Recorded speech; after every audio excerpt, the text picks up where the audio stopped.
to In the News for October 22nd, 2021. My name is Brett Burney from appsandlaw.com. This is Jeff Richardson from iPhone JD. Jeff, may I say congratulations, my dear friend. You posted the 600th edition of your In the News Friday post today. Congratulations. Wow. I feel like we need some balloons or something, or, sparklers. My goodness. That is nuts how many posts you have done over all these years, Jeff. That's fantastic. 600 posts. Many weeks of things to talk about.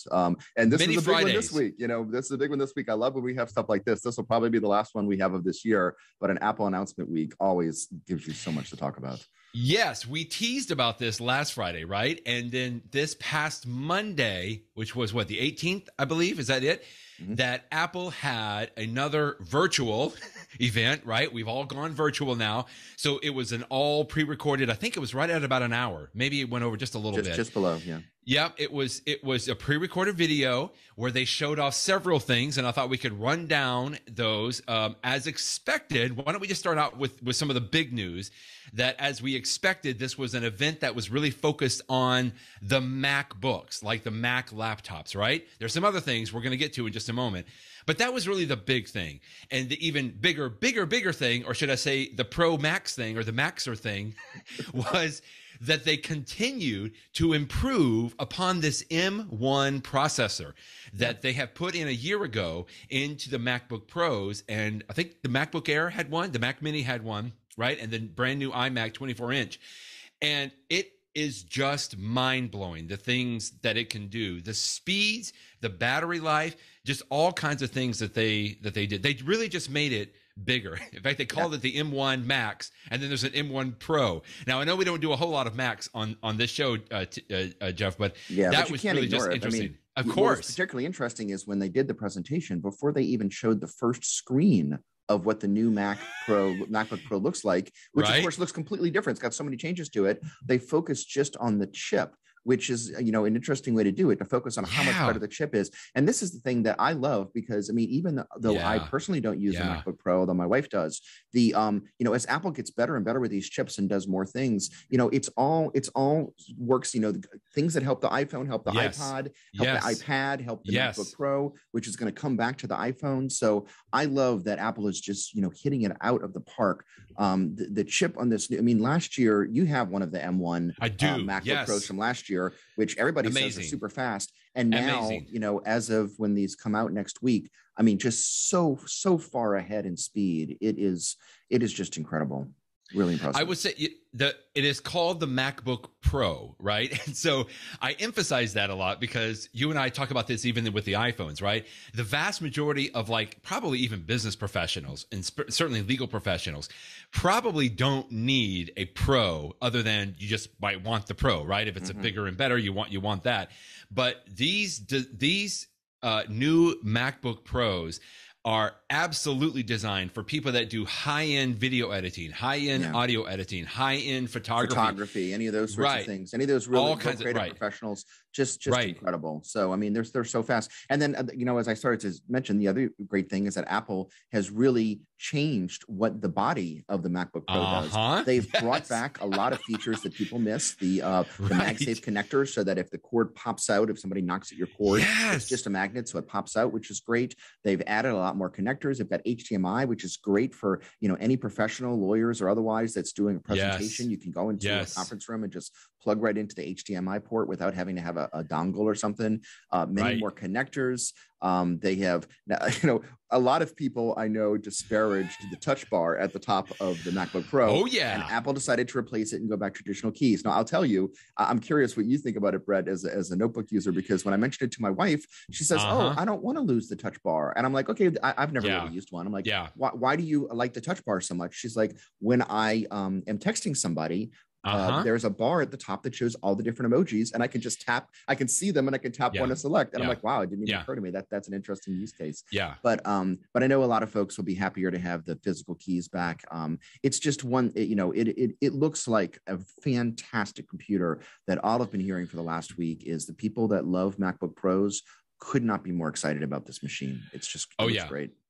Well, so I'll tell you quickly, just to answer your question on the touch bar. I find that I used it for very few, very specific tasks, exactly like the example of your wife, Jeff.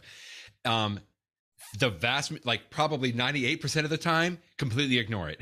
Yeah. So I could go either way on this, but I'll tell you in a bigger picture, I'll tell you what's really interesting, and then we can move on to some other exciting, more mobile stuff maybe.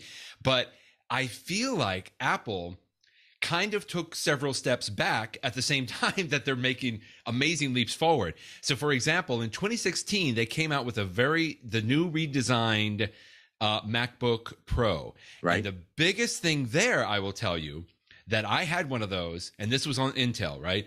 Oh, the chips there, was the keyboard. Oh my goodness. More than even the touch bar, I would say. That keyboard was atrocious. Truly atrocious. I even had to have it replaced twice in the 2 years that I owned it. And many other people had to replace it more times than that. And thankfully, Apple, while not admitting that there was a problem, they didn't push back very much on replacing those keyboards. So now they haven't gone back to the drawing board. This is not that same keyboard. Looks like correct. And to be fair, they did it last year, and that's why I upgraded to the M1 Pro. But they've now even done it a little bit more. Like the keyboard, not only is the touch bar going to be gone, but now they have put back physical function keys at the top row, which many of us always use, especially if we're on Windows computers. We always had the function, but that was a big deal. So we've gone back to that. We have now included more ports in the MacBook Pro. One of my biggest complaints, and probably my only complaint with the M1 that I bought last year, was it had 2 Thunderbolt ports, period, plus a headphone jack. But that was it. Yeah, like, and one of those you had to use for power, whereas with the new one, you can use MagSafe for power. Exactly. And, one of those you might have used for an SD dongle, but now SD is built in. And so it's, that you're not going to, there's a good chance a lot of people are not going to have to carry around all the dongles before. So this is a great computer. That's a big deal. So they did that. They went back on that. And then it seemed like there was 1 or 2 other things that I may not be able to remember right now that they kind of, went back on that. But anyway, all that to say, we can move on. But like you said, it's amazing. They've gone to the 14-inch, and a 16-inch, where it used to be a 13-inch and a 16-inch. So that's pretty good. And then just the power of these new processors. And Jeff, I want to underscore what you just said. You're right. It's all this ecosystem, right? The M1s kind of came out of what Apple was already doing with the iPhone and the iPad, and their A1s and their A13 and whatever, their chips that they're doing for this.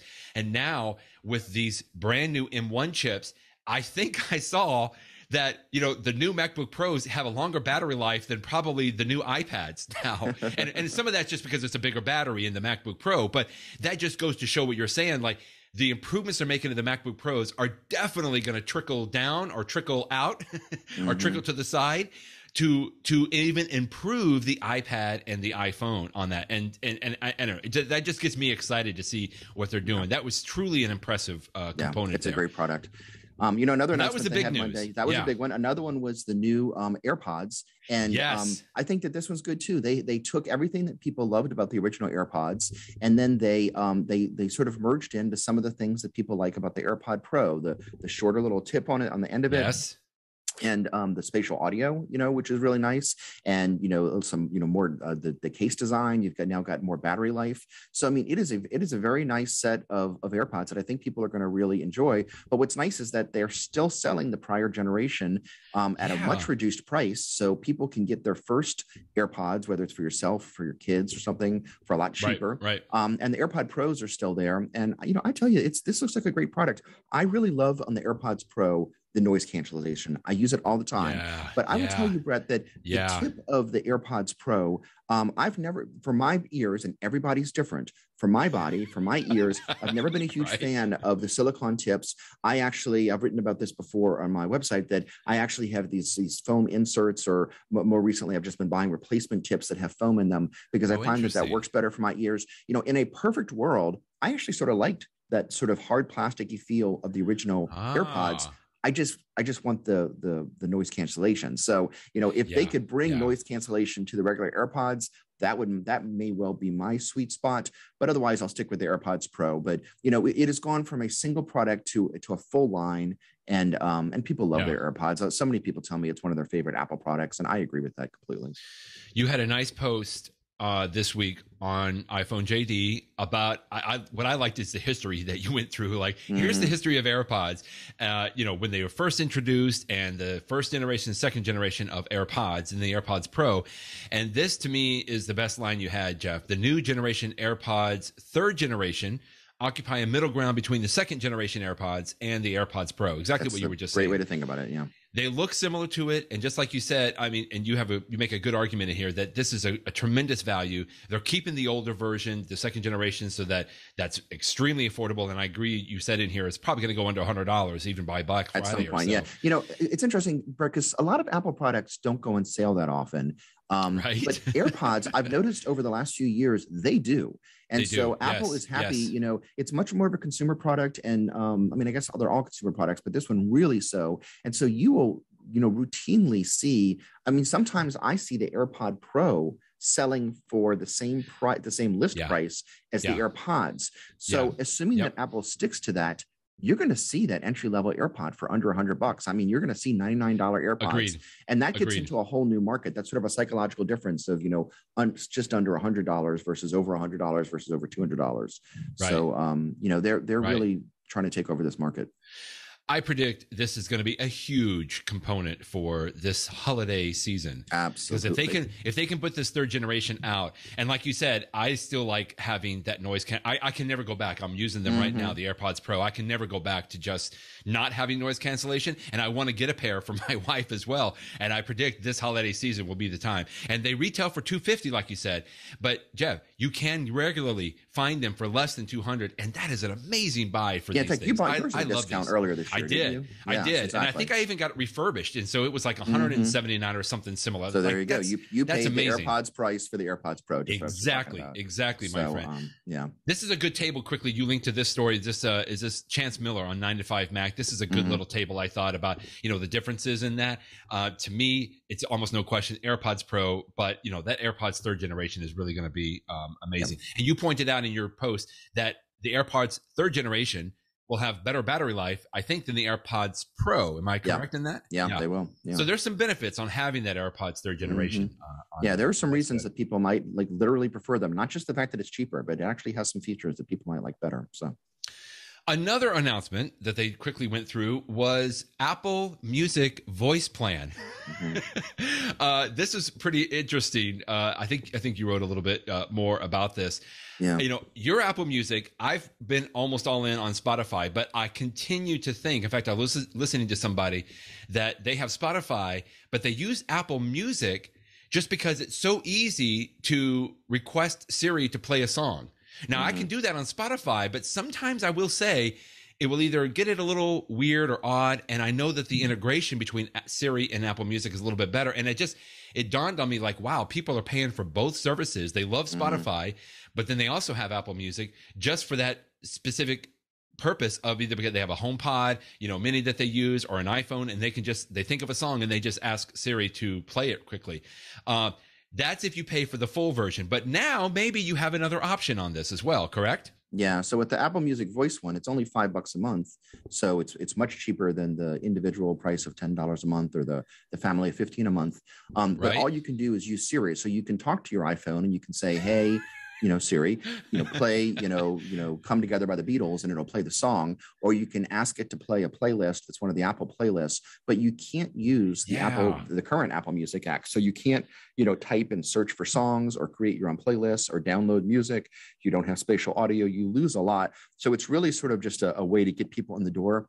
And it reminds me of you as a Spotify user. You pay for Spotify, right, Brett? I do, yes. But there is a free version of Spotify that has ads in it, which sometimes I'll find myself using because somebody like shares with me a Spotify playlist.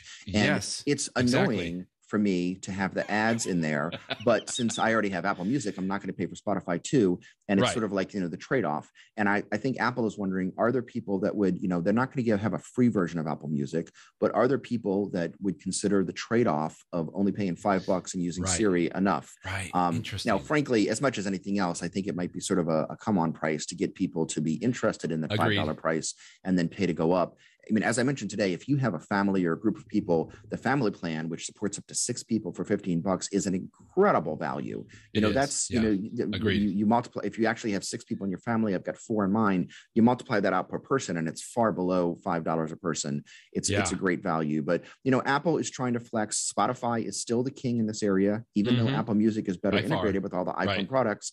And so between this service, they also announced as a part of this service that they're coming up with new playlists that you can sort of talk about moods. I'm going to be having a dinner party, play me some music. Play me some holiday music. They're trying to do more. Spotify has always been famous for their great playlists. I'm sure that's a feature that you appreciate about it. Absolutely. So, Apple knows where Spotify is better, and they're trying to either directly compete or come up with something, similar, ads versus $5 a month to get to the same place.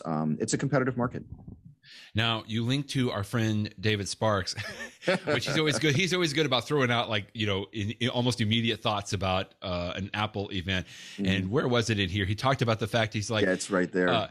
Oh, yeah. Okay. I spent the whole day trying to trigger music with only my voice. Here's a sample interaction. He says, "Hey, Siri, play Fried Bananas by Dexter Gordon." It's a great jazz song. And then the reply was, "Sure thing. Here's Damaged by HER." Not the same. And he's like, "I think this service is going to make people hate Siri." Yeah. And it's true. I sometimes do that. My kids think it's hilarious because we're in the car and I think of a song as like, "Kids, you need to hear this song." One that I remember like from my high school days. And I ask for it, and it's something completely different, like in a completely different genre. I might ask for a rock and roll song, and it starts playing a reggae song by somebody I don't even know. And the kids think it's hilarious. They laugh. But I think David's got a point. I don't know if it's going to be improved at all. Maybe it will be improved because how we typically believe that's how Apple works. Siri will continue to improve itself the more that people ask for different things. But that's a tall challenge on there. But anyway, something to think about. Bottom line, I don't recommend that anybody get this $5 a month Apple Music plan. Okay. But if folks, you get so much more by paying a little bit extra for the individual plan or the family Absolutely. plan. But it's out there, and Apple is doing it for business reasons, and we'll see if it's successful. Can I just tell you, maybe it'll go away. Yeah. Real quick, your point about the $15 a month for either Spotify. It's the same price for family plan on Apple Music and Spotify. My wife now tells me this is a utility in our household. She has informed me because she used to not have access to her music. I had a huge CD collection. If anybody wants to buy it, let me know. Yeah. But I had a huge CD collection, and we just don't have anything to play CDs anymore. And so we would do it on iTunes. I had an iTunes server set up, but now this is the evolution, right? That we're all going to be using some kind of a service in some way, form, or fashion. That I still have my local library, but having access to this anywhere that I am. But here's the thing that I always say. $14.99 was the price that I would pay for a single CD. Exactly. And Jeff, especially when I was single, I was buying multiple CDs per week, right? And to me, that's how I justify it. I don't know if that helps. I mean, I see what you're saying. You can divide it up into individual people, but it is a real bargain. I made the same joke on my website today. I mentioned a cassette tape because when I was my kid's age, I was I love that for my Walkman. But it's the same idea. And the thing is, those old CDs, I went through a transition because I had CDs, I bought them. I didn't have that huge collection. I mean, when I was in college, the people that were really cool would have that big CD collection, and that wasn't me. But I had a nice selection of what I liked, and I always thought to myself, well, I want to own my music so I can listen to it forever. And then I changed my mind. Streaming music is the way to go. I love that as any new song comes out, or the oldest song that I've never owned, but I'm just thinking about, I can play it all. And you talk about those CDs. My wife, I don't remember the name of the service, but my wife actually found a service that has an app that you can sell back your CDs. And so she gave it to my teenagers. Yeah. She said, go through, and we took the old box of CDs out of the attic. She said, go ahead and scan these and let's try to sell them back. And Brett, it wasn't even worth the effort. They got about a third of the way through the box, and they were paying like 15 cents, 10 cents. It's like, we're going to spend all this time and get $6. It's not even worth the time. So I don't know if those CDs go back in my attic or go into a landfill, but it's unfortunate. Was it Declutter? Was that the name of the app? Do you remember Declutter? It could have been. I don't know, because I looked at that. But it's the same idea. It sounds like such a great idea. Scan my things. And every once in a while, they'd find a single CD that they would give me for like 75 cents for it. 75 cents, exactly. But it's how quick the times have changed. Okay, we can get off of this, but you're right. I'm in the same place. I'm like, okay, do I sell it? On Amazon used to give you money for it if you're trading in. I used to take it to half price books. They barely take them anymore. Just how quickly we have gone. Okay, but we can move on to colored HomePods. Yeah, we can do this one quickly too. Now. I mean, there's 3 new colors. It used to be the white and the black, and now you got the blue and the orange and the yellow. But that makes sense because HomePods are fun, and if you're going to put them in your bedroom or a kid's bedroom or a dorm room, why not try to match? So it's a simple change, but I like it. It's the perfect type of product to have a little bit more color and individuality to it. And let's not say, we talked about the MacBook Pro. We've talked about the AirPods 3rd generation. We talked about the Apple Music voice plan. We talked about the new colors of the HomePod minis, but maybe one of the most important products that Apple didn't even really announce was the brand new $19 polishing cloth. Yes. That you can add into your cart when you purchase said brand new MacBook Pro. I have been hearing people just go crazy about this over the internet. But it's sold out. You can't even get one until 2022 at this point. Amazing. I'm sure it's a very nice cloth, but that's sort of funny that Apple has it. They've actually had this in the past because they used to include it with the very high end free, the monitor that Apple sells that cost $1 bajillion. Because of the texture on the face of it, you needed to have a special type of cloth. And I think this is the same cloth or something similar to it that they're now saying is the best one for cleaning all your I heard Apple products. Because I know you, I thought about this. I remember, how many years ago was this? 2011? Yeah, 10 years ago. You came to ABA Tech Show and you handed out iPhone JD polishing cloths. Oh, this isn't even it. Yeah, there was another one here. Couple. Yeah, I actually you had I one. never posted on the website, but they would put images on it, and it was nice. I still use those things all the time. Too. And the company that made them, Mobile Cloth, I don't think they're in business anymore, which is a shame. But I love those cloths. I mean, I have one on my desk right here. I use it all the time. I use it for cleaning my glasses. Yes. For cleaning, my iPhone screen. So I still use them. And having a cleaning cloth for this day and age, whether it's for your Macs, for your iPhones, for your iPads, for your glasses, for your cameras, you got to have something. Do you need the $19 one with the Apple logo on it? I don't know, but I have one on my shirt. Like this is the Duluth trading, and they have like the logo. Oh, that's funny. That's shirt. Funny. I know, it's funny. All right, so let's move on. So that was pretty much all of the major announcements, including the polishing cloth, of course. And good luck on trying to get one. It's just insane that it sells out, probably because it has the Apple logo on there. Right. But couple of other things that came out. We've talked about some of this already, but I just thought it would be neat. You had a couple of links in the post today that I thought were interesting about the new Apple Watch Series 7. There it is. You found it. The polishing cloth with the logo on it. I still have mine. You had a tiny one, I think, and you had a very big one. I got it. I love it. I love it. But back to the new Apple Watch. We got the new contour watch face. Yes, which this is what they used to show off this idea that the screen was a little bit bigger, right? Mm-hmm. Now, I've seen several people talk about this, including John Gruber on Daring Fireball. He was talking about the fact that Apple used to have the watch faces in black color so that it kind of bled in or blended in with so that like you didn't the notice sides. Where the screen right, so you didn't notice. The bezel began, right. Exactly. But on the Series 7 now, the screen is actually kind of rounding over, apparently, to the edges of it. Now, you don't have yours yet, right? I know a lot of people are still waiting on yours. But the one of the ways that Apple showed this off was with this new contour watch face. And it's hard for me to believe that so many people are going so nuts about a simple watch face.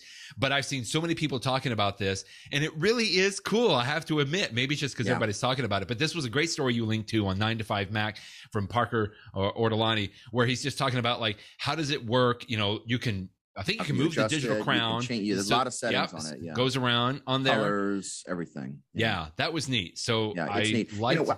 The new Apple Watch faces are great. I wish that Apple came up with new watch faces more often. And this is a perfect example. The Apple Watch Series 7, brand new screen. And I think that there's only 2, maybe actually 3. There's 3 new watch faces designed for the screen. But I wish that Apple would go back to all of its original, and redesign every single one of its original watch faces to maximize their use on the screen. Why not? Yeah. Everybody, it would be so great easy if Apple would let third parties develop watch faces. I still hope that one day they do so. But if they're not going to let other developers come in and do it, I wish that Apple released more of them. So bravo to Contour.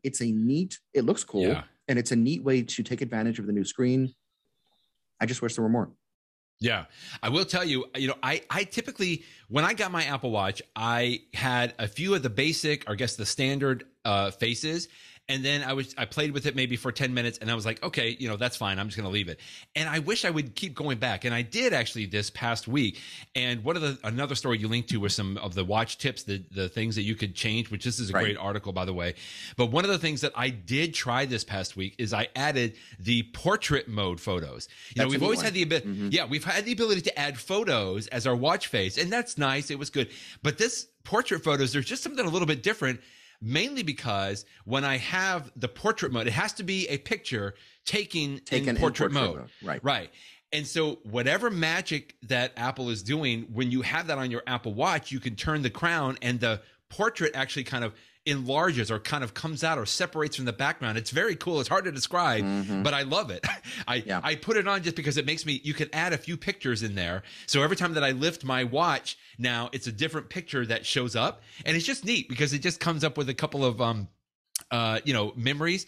The only thing, of course, is that it doesn't have a lot of information on it. It just has the time and the date, and that's about it. But it is pretty to use. Yeah, and because the portrait mode, like a portrait mode picture, the iPhone can tell the difference between the face in the front and the background. And so because it can separate those layers, what you can do is you can actually have it that the person's face, like his head, can be sort of in front of the numbers. And it does it automatically if it can. But if you actually, if you're on your iPhone, if you open up the Apple Watch app on your iPhone and you go into the tab at the bottom, you can actually adjust it. So like you may have a picture that normally it actually doesn't do that cool effect where the head is in front of the numbers. But if you tweak it a little bit using your iPhone app, you can get everything positioned perfectly so that it does have that cool effect.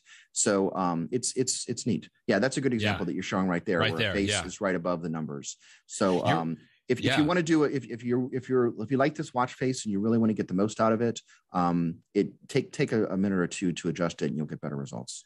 You're right. I was playing with the fact you can put the face behind the numbers, you can put it in front of the numbers. Anyway, it's just really neat. But to your point, I'm glad that we're having some additional capabilities to be able to modify this or to customize. But yeah, I think I still want more. And then the last thing quickly on the Apple Watch, another great article you linked to, the Apple Watch Series 7 is the best smartwatch yet for runners. And I think it's really, there's some dust resistance improvements and some water resistance improvements on this. And I think even the glass on the front is a little thicker. Is that right? A couple of things like that they made some improvements on. Yeah. So I was talking to my brother this past weekend because he ran up in the Boston Marathon, was like a week or two ago. Oh my! And he is an Apple Watch owner, but for a marathon, because of the length of it, he actually did. He used one of the Garmin watches because they're really made for it. But Apple is getting the Apple Watch closer and closer to the point that folks who traditionally would purchase, because Garmin really owns the category of the rugged and the real intense sports. They're getting closer to that, and eventually they'll start to chip away at more of that market. So from the Apple Watch Series 7, which we've talked about several times, to something else that we've talked about several times, but we'll just quickly go through this, the iPhone 13 Pro. Last week, I remember we talked about how the iPhone 13 regular and the mini, which were reviewed by Jason Snell, I think on 6 Colors. Now they've got Dan Moren reviewing the iPhone 13 Pro, which is typically what I'm always going to go for. I think, again, most business professionals, legal professionals probably don't need the Pro, but why not, right? If you can afford it, it is going to be the best. It certainly get the advantages of the camera and everything on this. And if anyone out there is thinking about whether to get the iPhone 13 Pro, this review from Dan Moren is actually, there's countless of reviews out there. This was actually one of the better reviews I've seen over the last few weeks. It's worth reading. He addresses all sorts of interesting features, including the one that I know you're about to turn to, which is the ProMotion. He does a good job of sort of describing it and why some people like it, and I know for some people they don't, but I think it's a huge improvement. It makes the screen look much better. And it's one of these things that we don't think about too much, this ProMotion, but it is a technology that I think they came out with in the iPad Pro, correct? Right. And it really is. I mean, if you want to kind of oversimplify it, it looks better, right? It looks much, much better. And one of the things that you linked to was this great little video from the Slo Mo Guys, which I like, by the way. They're fun, but they just had a 2-minute video that they were showing with how the comparison, what he did, like an iPhone 4, I think, or an iPhone 5 here. So as you watch the iPhone 5 and when they slow it down, that it literally is refreshing the screen. Now, I don't know all the technical components of this there, but he was comparing it later on in this here in the review between the iPhone 12 and the 13. And it's just a little amazing. This video really points out, like, I didn't know all this was going on in the slow back. motion. You can actually see the screen refresh, and you can see how much faster it refreshes on the new iPhone 13 Pro in certain circumstances. ProMotion is great for the times that it refreshes super quickly, but another advantage of it is for times that the screen doesn't need to refresh as quickly, it can dial down the screen refresh, which means that you save a lot of battery power. So it's both performance and a better screen, smoother image, smoother video, or it is power saving. So you sort of get both, two bangs for the buck. It's nice. Anyway, it's a great little video. Thanks for linking to that, because I guess I kind of knew how some of this technology worked, but it didn't really mean much to me. Yeah, it wasn't until I saw actually watched this. Then I'm like, now I see. Pretty amazing. Yeah.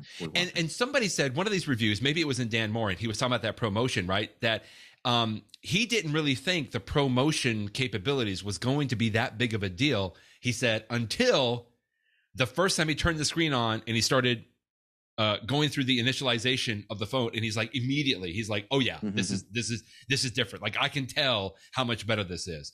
And I thought that was pretty telling there. So let's talk about widgets. Yeah. You had another great, you were prolific this week, my friend. You had another post on something that you and I had talked about. I think it was a tip of yours maybe a few weeks ago, about how to use only widgets on the iPad home screen. And so now you've come out with a whole little article about this, and I'm in the camp. At first I wasn't. Like, it took me a while to get used to widgets, probably because, we've just not been using widgets for so long. But I loved how you described this, and now I'm pretty much all in as well. I just do widgets on the front of the iPad. Why don't you explain what we're talking about? Yeah, I mean, you can put so many icons at the bottom of an iPad screen, because you've got space for up to 20 of them down there, that, that's going to be your top, not that you only use 20 apps, but all of your top ones are going to fit right there down there. So since you don't need the space for more apps on the main portion of the home screen, why not use widgets, which are displaying information that's helpful to you? And I talked about, I have my to-do list, so I can always see what the things I should be working on. I've got the time in real big type, so I can just glance over, and it, substitutes for having a clock in my office. I can just, see the current time, see the current date in big numbers, see the weather, see the news, the picture, the top right, I've got just the Photos app, which is always displaying different pictures, which is fun because it's always, something that brings a smile on my face. But it's just so much more useful. It becomes, it's displaying information. It's no longer a launcher for me. I don't need a launcher. The launcher's at the bottom with the bar. All I need for the screen is to present like a mission control sort of information. And once I switched my iPad to this, I mean, I am not going back. This is absolutely on the iPhone. You don't have enough space. You still need to use some of that. For me, I still need to use it for apps. But for the iPad, with all the space and the bar at the bottom, I think this is the way to go. And so the only thing that I see myself doing over time is, as new and better or more interesting widgets come along, I may swap things out. Swap one out for the other. And I do have some widgets on my second and third screen, but it's that first home screen, that's the one that you're using the most, and that's where it matters the most. So it's made my iPad so much more useful. And it's interesting, a product that's been around for a decade suddenly is an entirely new product. I mean, isn't that incredible? I love it. It is. Well, I thought, as soon as I read like the first 2 sentences or 3 in your post, Jeff, I'm like, you said, it's a nice feature to have widgets on the phone, and you're willing to devote a limited portion of your iPhone home screen to widgets, but screen real estate is completely different story on the iPad. Just different. And the reason that struck me is because I think so many people, me included, have always thought, okay, well, I have the apps on my iPhone and I use a lot of the same apps on my iPad. And so really it's just a bigger screen on my iPad that reflects the apps that I've always had on my iPhone, if that makes sense. I just always kind of thought about it as like the iPad is a bigger version. I mean, I use it for different purposes many times, but I guess without widgets or before widgets, pre-widgets, that I would just think of it as it's a bigger version of being able to access those apps. But now it's I'm looking at them fundamentally different, exactly what you're describing, Jeff. Like my iPad. Yeah, go ahead. Let me just, another example of precisely what you're talking about is, for so many years, Brett, we had a single iOS that ran on both the iPhone and the iPad. Good point. And because I feel that people did think of the iPad as just an iPhone with a bigger screen. But now for a few years, we've had a separate iPad OS to recognize that there are some things that make the iPad a fundamentally different product in many different ways. The fact that you might want to use an external keyboard and a mouse and things like that are good examples that have been around for a few years. But this is yet another example. Widgets on an iPad have a completely different role, or the potential to have a completely different role. So I'm sorry I cut you off, but yeah. No, that's perfect. It just got me thinking, the way that you wrote that, like, you're right. Like, this is now becoming almost, it's like, this is my dashboard. It almost makes me think of this. The iPad is what some of the, whatever the latest SpaceX or rocket ships were using. Like this, an iPad was literally like their control center. That's true. That's what the astronauts were using. And it's almost like when I turn my iPad on now, I love, like, your picture here. You were very generous to put a screenshot. You blurred out things that were confidential, but you put a screenshot of how you use your iPad. And I love it. Like, it is literally a dashboard to where you can get access to that information quickly. And if you need to launch an app, that's what we have on the dock there. So the only thing I would say to this is, because you and I have been talking, I have been wanting to continue to change my widgets in and out to find the best use. But Jeff, as I've been doing this, never before, I think, have I felt like I wanted to throw my iPad because against it's so the wall. difficult to arrange them. Oh my goodness! Yeah, It is I don't know. Frustration. Apple's got to fix this. Apple has a sense of, when you drag it around, Apple thinks it should go here. My brain thinks it should go there. It's the more that I've used it, the more I feel like I'm understanding the AI or whatever it is, but it's still a pain. And a perfect example. This is a good transition while you're showing this on the screen. So let's jump to our in the know section and let me go first. Yes, good. Right? Okay. For today's in the know, I think you and I are both talking about widgets. So what you're just showing right there at the bottom left, when I wrote this post earlier this week, I was using the Siri suggestions widget at the very bottom, which would show apps that Siri thinks that you might want to tap on. And it does a pretty good job of guessing at things that I might want to use. So that way, if it wasn't one of the 20 apps at the bottom of my screen, it might be over here. I mean, as in the example you're showing right now, I can see, for example, Log Me In, which is an app that I use for remote access of my of my PC. I didn't have that at the bottom, but it's guessing that I might want that right now. So that's helpful. But I've changed that. I've actually just a day or two ago, I changed to the Notes app. And in fact, my tip for the day is that the Notes, and then I'm going to get back to what you're talking about arranging things. My tip is that the Notes app is really useful because there's a couple different ways you can do it. You can have a medium-sized widget, which is the same size as the one at the bottom left here, that will show you 3 notes in the Notes app that you edited most recently from whatever folder you select. So for me, I just have like a one main folder that all my notes go in. And so the 3 most recent ones, I can see them on my iPad home screen, and I can actually tap on that name to jump directly to that note. You can also have a large widget, the one that's the big square, that shows the 6 notes. So it's even more notes. And that one's nice because it even has space to not just have the name of the note, but also a preview of the first line of the note. And then they have a small widget, the real tiny one that I don't have any on the screen right now. The small widget, which is the size of about 4 app icons. And there's 2 versions of the Notes app. There's one of them that can just show the most recently, it shows one, it links to a single note. And there's one version that links to the most recently edited note within a particular folder. And there's another version that's tied to a specific note, no matter whether it was the most recent one you used or not. And so what I have done is, in my Notes app, I use a bunch of apps. I use a bunch of notes rather, but there's really 2 notes that I jump to all the time. One has my file numbers. As an attorney, I build things to different files, and I'm constantly, what is the Smith file? What is the Jones file? So I have a single Notes widget that I can just tap that and jump directly to that list. Super useful. And then the other one I have is one for teleconferences that I do. It's like some information that I do it. And so I often want to look that thing up. So tap right to it. But replacing so my tip is Notes app widget, big thumbs up for me. But to circle around to where you started, when I went through the process of replacing the one that you're currently showing at the bottom left of my screen with those 2 small Notes widgets that I wanted to use, even better. I mean, the dance was ridiculous. I'm moving it around, and every time I want to put it here, and Apple's like, "Oh, you must want it over to the right." I'm like, no, I don't want it to the right. I want it to the bottom left, not the top right. I eventually did get it Very there, frustrating. but it's like herding cats. It is. You have to have patience, and eventually you will get there. But I literally sat there and I was like, okay, I am unable to figure out any kind of pattern here. Like you were mentioning, maybe you were able, like whatever it's the AI or, whatever design function or the logic that's sent behind, it's like, you move one app here, then all the other apps. Oh my good, Jeff, I get so frustrated. It is amazing. Like surely Apple has got to find a way to, like I just want this app right here in this corner. Don't move everything else around. Anyway, I'm sure they'll be fixing that because like you said, your picture here and your screenshot, I think is so helpful. And that's exactly where I'm going. And by the way, quickly, you also talk about an app that you use called Widgetsmith in here. That's how you get this big, such a powerful app. Yeah. Yeah. And I started doing the exact same thing because I loved it. I love having the big time right there. Even though we have the time in the upper left corner, it's so small many times.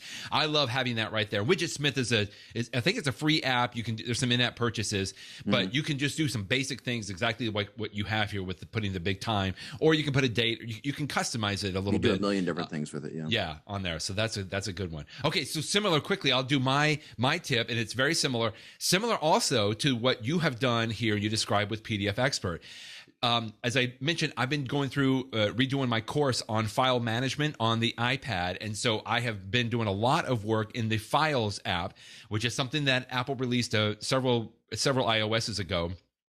I'm not saying it's the best way to manage your files, but it's always built in, and it's something you're going to encounter whether you are, especially today if you're using some of the apps, you have to encounter the File app, what they call the document browser, and it's a way that you can copy files between different cloud services as well, and it's free. It's built into the iPad OS and the iOS as well.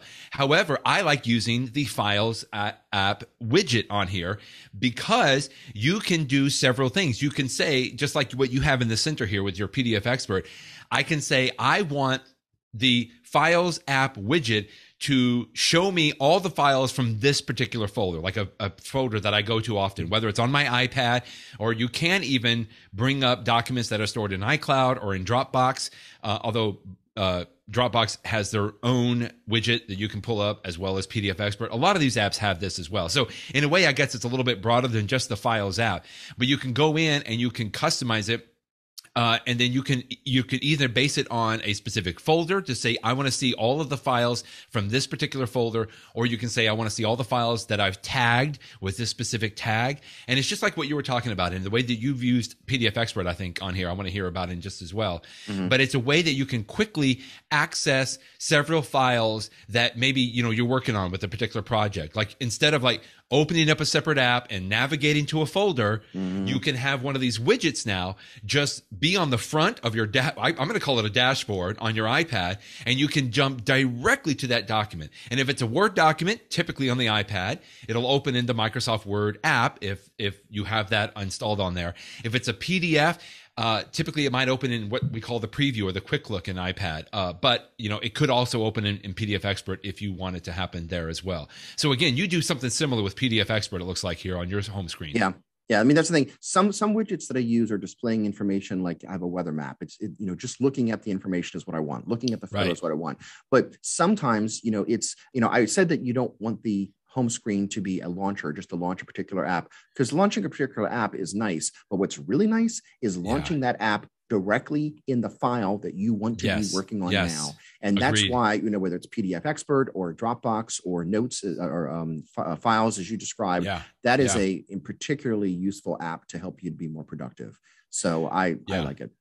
I love your tip on the notes. I do the exact same thing, Jeff. And I have one of the small notes widgets on my home screen, and I've really been keeping track of different coffees that I'm trying. So maybe every other morning I'm going into that note, but I have that on my widget on my home screen. So I just tap it and boom, I'm right there. I don't have to go and navigate and do a search for it or anything. It's right there. So you're right. I just think that's great. And I'm glad you posted this about using the different widgets on the iPad. And again, it's just showing how we are using the iPad differently. I mean, even as sort of an informational or a workhorse, as it were, a little bit differently in the purposes of an iPhone. So great. Lots of widget tips today. Yeah.